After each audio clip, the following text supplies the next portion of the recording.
everyone, Gem State Angler and District Manager of the West, Layne here, to give you a walkthrough of my 2025 G320 CCJ. We're going to start at the front, so let's go up there and bring you on through.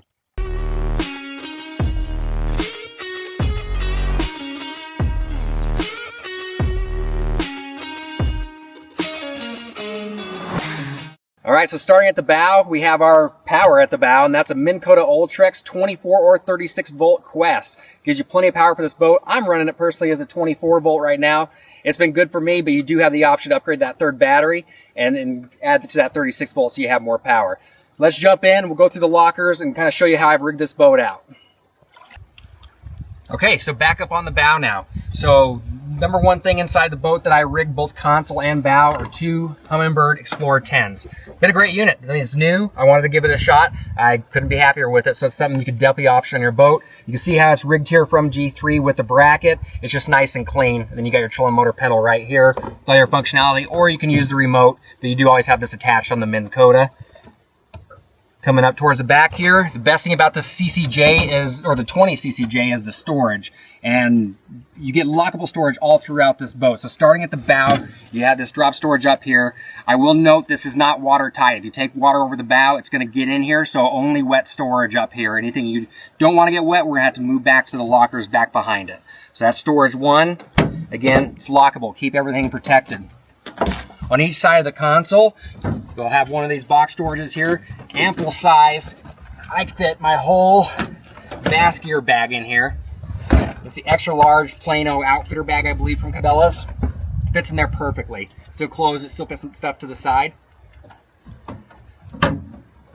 My favorite feature on a 20 CCJ is the rod storage. So you have two lockable rod storage lockers, one on each side.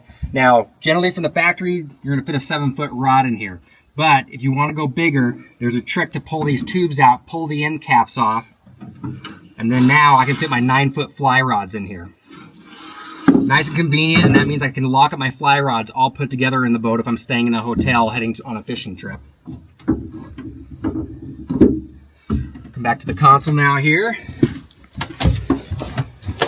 So again, I got Explorer 10 up here on a round mount. I can move it around wherever I need it to be, wherever it's comfortable.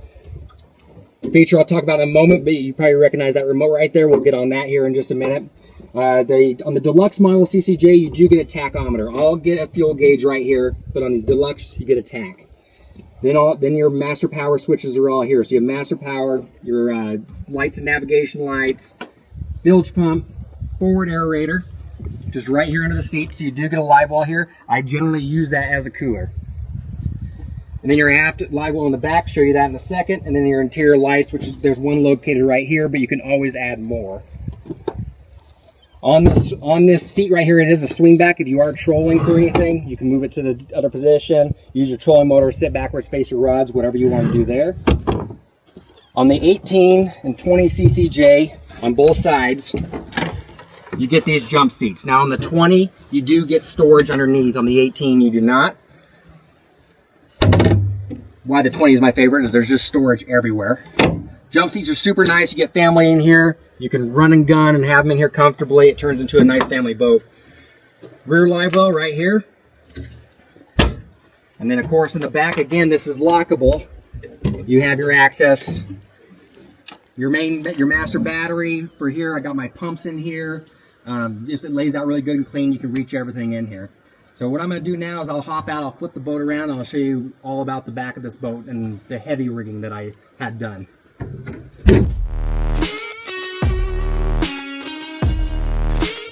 All right guys, we're at the back of the boat. Yamaha clean, reliable power on the back. The 150-105 jet, Yamaha's flagship of their jet outboards. It pushes the boat great. You know, you're talking a 32, 35 mile an hour boat, and it will get you in about 4 inches of water, 4 to 6 to be safe. I've ran shallower, but you know, don't dent your boats. On the back, you'll see this is quite different than my last CCJ, and that is I actually added power poles on the back here. This has been something I wanted, couldn't afford at the time.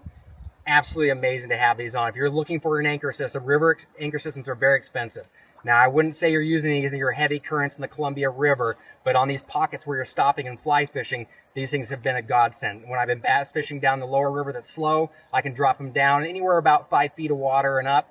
I can get them in the ground good and they'll hold me still. So this is the back of the boat. If you've never seen a jet before, just for the beginners, this is what it is right down here. So it replaces your lower unit where your prop is, and it sucks water up, pressurizes in the canister, and then pushes it out the back. These are available in 60-40s, 90-65s, 150-105s, 115-80s, and the reason you have that horsepower designation is this is 150 horsepower head, but you do lose some efficiency with a jet, about 30%. And so that's why you get the 105 horsepower that you were truly getting out the back of the boat. So thank you guys for watching this walk around here. Just kind of wanted to show you about the boat, how it lays out. There's not a lot of videos out there. Stay tuned for more awesome videos to come of all sorts of G3 boats. With me being district manager of the West now, I'm going to go through everything. I'm going to show you every G3 boat so you guys know the quality, the fit and the finish, the drive. We're going to go through all these boats for you guys. So subscribe to the Gem State Angler. See you soon.